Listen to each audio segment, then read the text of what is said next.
Olá pessoal, aqui é a Grazi e no vídeo de hoje eu vim contar pra vocês o que eu achei da leitura de A Última Carta de Amor, da Jojo Moyes.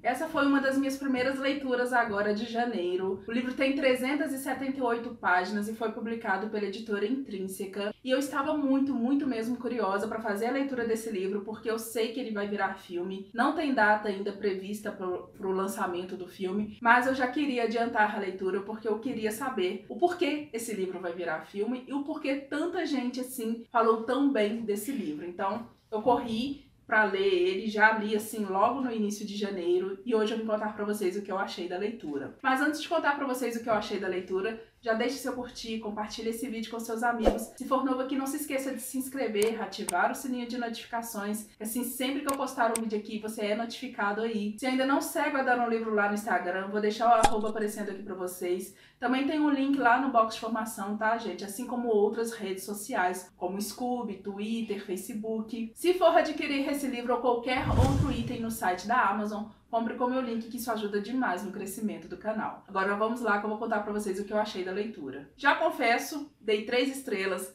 não me agradou tanto assim a leitura, principalmente o início, porque eu não conseguia me conectar ali com as personagens, não consegui, foi meio confuso sim o começo, então foi um livro que não me agradou 100%, não me agradou, nenhuma leitura agrada a gente 100%, né? Mas essa aqui não me agradou muito, então eu esperava mais, eu acho que eu fui com muita sede ao pote e acabei me decepcionando. Aqui nós vamos ter, então, duas fases no livro. Uma vai ser de 1960, da década de 60, e outra agora nos tempos atuais. Na década de 60 nós vamos ter Jennifer, e agora nos tempos atuais nós vamos ter a Ellie. A Ellie é uma jornalista, ela precisa, então, fazer um artigo que fale ali sobre a década de 60, como era ali o romance, os casais, as mulheres da década de 60. E ela então começa a pesquisar ali os arquivos e acaba encontrando uma carta da década de 60 que não tem assinatura, tem apenas as iniciais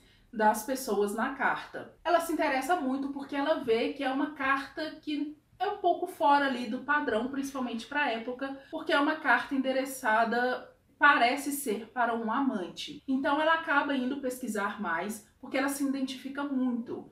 Porque sim, gente, Ellie tem um amante. O cara com quem ela está envolvida é casado. Então assim, ela se identifica muito com essa mulher da carta, porque ela também tem um amante. Ela também é amante, né? Ela não tem um amante, ela é a amante. Então ela começa a se aprofundar muito ali nessas pesquisas para fazer esse artigo. E aí nós vamos ter então a história de Jennifer lá nos anos 60, a história dela com o marido dela e com o amante dela. Jennifer acaba sofrendo um acidente de carro e acaba perdendo parte da memória dela. Então ela está ali com o marido dela, na casa dela, é uma pessoa muito bem de vida para a época, ela tem bastante condição boa, social boa, mas ela não se vê ali, sabe? Ela acha que ela não se encaixa ali naquela casa com os amigos, com o marido.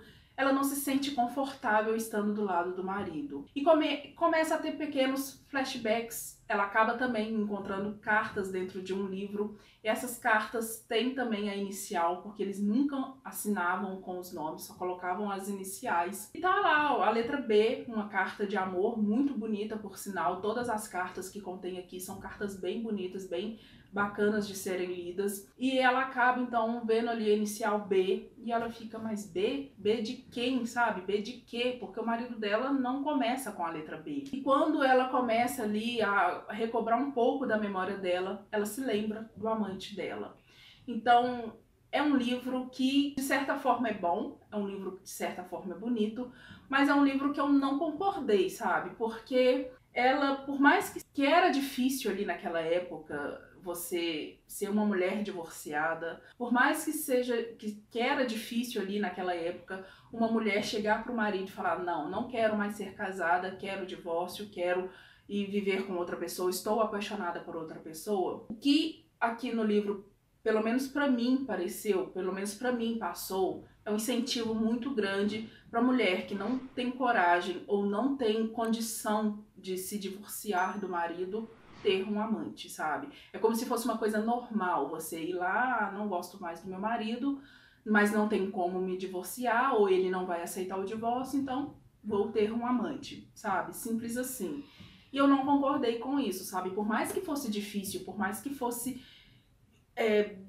sei lá, acabar com a imagem dela, como ela tanto falava, era muito mais bacana ela chegar, por mais doído que fosse, por mais difícil que fosse, por mais complicado que fosse, e abrir mesmo o jogo, por mais que o marido dela falasse não, batesse o pé e falasse que não, mas pelo menos ele ia estar ciente que a mulher dele não gostava mais dele, que a mulher dele estava apaixonada por outro, sabe? Então cabia a ele, querer ou não dar o divórcio a ele. Cabia a ele, querer ou não, que a mulher seguisse com o amante dela. Eu não sei, gente. Pra mim, não gostei, sabe? O começo é muito confuso, você não sabe quem está falando, você não sabe o que está acontecendo. E já começa ali com a carta, já começa... É confuso, eu não gostei. O livro foi realmente me cativar nas últimas 100 páginas. Foi ali que eu comecei a querer ler mais, querer realmente saber o que ia acontecer. Então, para um livro de quase 400 páginas, você se interessar apenas nas últimas 100, é complicado, né? Então, por isso eu dei 3 estrelas, por isso não me agradou tanto. Eu não concordei com essa forma que a autora abordou aqui, de ser praticamente normal você ter um amante, tanto para Jennifer quanto para Ellie. A Ellie sabia perfeitamente com quem ela estava se envolvendo, ela sabia perfeitamente que ela ia ser a amante, o cara sempre enrolando, falando que ia se divorciar, que não gostava da esposa, mas a gente sabe que não é assim, né, gente? Pelo menos em todos os filmes que eu vejo, pelo menos em todos os livros que eu li, que existe um amante, a pessoa nunca se divorcia, a pessoa nunca larga a outra pra ficar com o amante. É raro, sabe? Você pode contar nos dedos às vezes que isso aconteceu em um livro ou em um filme. Sempre dá errado, sabe? Pra não falar outra palavra. Então, assim, eu não concordei muito. Foi um livro confuso, como eu já disse 1000 vezes, e não me agradou de várias e várias formas. Eu não consegui me conectar com a leitura. Como eu disse, só as últimas 100 páginas conseguiram me prender, que eu consegui concluir a leitura. E teve partes que eu gostei, teve partes que eu não gostei, teve partes aqui muito entediantes e é isso. Se você já leu A Última Carta de Amor, me conte aqui nos comentários o que achou. Se você não leu, dê uma chance, porque talvez a sua opinião seja completamente diferente da minha. Talvez você goste muito da leitura, sabe? Vai dar 5 estrelas, mas pra mim não funcionou, tá bom? Então, gente, me conte aqui se você já leu, o que achou da leitura. Eu vou ficando por aqui, espero que tenha gostado do vídeo de hoje. Se gostaram, não se esqueçam de curtir, de compartilhar com seus amigos. E se for novo aqui, se inscreva. Beijos e até o próximo vídeo.